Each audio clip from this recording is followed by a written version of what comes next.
पण अपहरण प्रकरणातील 21 वर्षीय तरुणी आणि मुलगा पोलिसांसमोर हजर झालेले आहेत.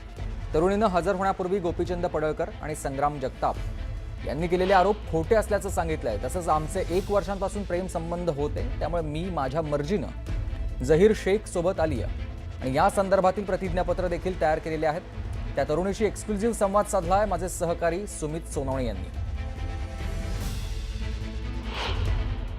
भिगवणमध्ये अपहरण झालं होतं आणि अपहरणानंतर हिंदू संघटना ज्या त्या आक्रमक झाल्या होत्या आणि या सगळ्यामध्ये मुलीचं अपहरण करण्याची ही सगळी घटना जी आहे, कथित घटना जी घडली होती आणि त्यानंतर वादंग जे आहे ते आपल्याला पाहायला मिळालेलं आहे. मात्र या सगळ्यावर आता बोलण्यासाठी आपल्यासोबत थेट ती मुलगी आहे 21 वर्षाची, तर ते आपल्यासोबत बोलणार आहे. नेमकं काय म्हणणं आहे तिचं आपण ऐकूया.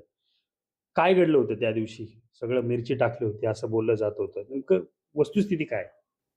आम्ही बाजारपेठेत गेलेलो खरेदी करण्यासाठी. मी, माझी आई आणि भाऊ. तर मी झहीर शेख यांना फोन केलेला की आम्ही जाणार आहे म्हणून बाजारपेठेत म्हणून माझ्या भावाच्या फोनवरती. तर जाणार आहे म्हणून सांगितलं होतं. तर तुम्ही या म्हणून तिथं रिसेट गेस्ट हाऊसपाशी आनंद हॉटेलच्या पाठीमागे. तर आम्ही बाजारपेठेत गेलतो. तर मग येताना तिथं तोपर्यंत ते थांबले होते ते तिथं. तर मग आम्ही मी माझ्या स्वतःच्या सहकुशीने त्याच्यासोबत आले. मग तिथं आल्यावरती त्याच्यासोबत गेले. आणि बघ घरच्यांनी वगैरे काही सगळे त्याच्या विरोधात जर टाकले ते सगळे खोटे सगळे. गुन्हे खोटे असं तुम्ही म्हणताय का? हो. बरं. मला सांगा, काल जे आंदोलन सुरू होतं, आंदोलनाच्या दरम्यानच त्या ठिकाणी तुमचा व्हिडिओ आला, की माझे आधीपासून प्रेमसंबंध होते. नेमकं तुमचे किती वर्षांपासून संबंध होते? आणि तो व्हिडिओ तुमचाच होता, कारण जो गोपीचंद पडळकर जे म्हणले होते, की त्या मुलीवर दबाव टाकून हा व्हिडिओ बाहेर आलेला आहे, काढलेला आहे. नेमकं काय म्हणणं आहे याच्यावर? नाही, तो मी माझ्या मर्जीने व्हिडिओ काढलाय. आम्ही बातम्या बघत होतो त्यावेळेस मला समजलं असे आरोप केलेत म्हणून. तर ते सगळे खोटे आहेत. ते माझ्या मर्जीने मी व्हिडिओ केले तिथं. त्यामुळे ते सगळे खोटे आहेत. किती वर्षापासून तुमचं प्रेमसंबंध होते आणि तुमचं शेजारी घर आहे असं बोललं जातं. नेमकं कधीपासून तुम्ही बोलत आहात? कधीपासून संपर्कात होता? आम्ही 1 वर्षापासून संपर्कात होतो, पण ओळख आमची आधीपासून होती. बरं. या सगळ्यामध्ये तुमचं काही कुटुंबाशी बोलणं झालं होतं का यापूर्वी? किंवा आधी मुलाचं लग्न देखील जमलं होतं, असं तुमचं लग्न देखील एका मुलासोबत जमलं होतं.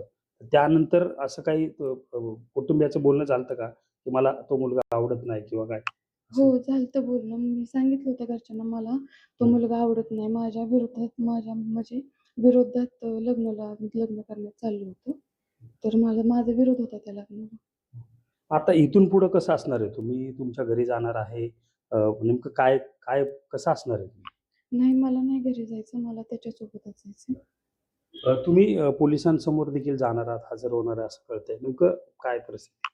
हो, जाणार आहे. पोलिसांनी तुमच्याशी संपर्क साधलाय किंवा काय तसं काय झालंय का? नाही. तर स्वतःहून जी 21 वर्षाची तरुणी ती पोलिसांसमोर हजर होणार आहेत आणि त्यामुळेच एकंदरीतच गोपीचंद पडळकर यांनी जो काही आरोप केले होते, की मुलीवर दबाव टाकून व्हिडिओ बाहेर काढण्यात आला होता आंदोलनाची धग कमी करण्यासाठी. मात्र मुलगी जी आहे तिने आता स्पष्ट समोर येऊन सांगितलेलं आहे, की मी माझ्या मर्जीने मी त्या झहीरसोबत गेलेले आहे आणि माझ्यावर कोणताही दबाव नाही, असं देखील या 21 वर्षाच्या तरुणीने आपल्याला सांगितलेलं पाहायला मिळतंय. त्यामुळे येणाऱ्या काळात झहीरवर काय कारवाई होईल किंवा पोलीस कशा पद्धतीने या सगळ्यामध्ये आणि गोपीचंद पडळकरांची नेमकी भूमिका या सगळ्यामध्ये काय असणार आहे, हे पाहणं महत्त्वाचं ठरणार आहे. कॅमेरा पर्सन दीपक सोनसह सुमित सोनवणे, न्यूज 18 मराठी,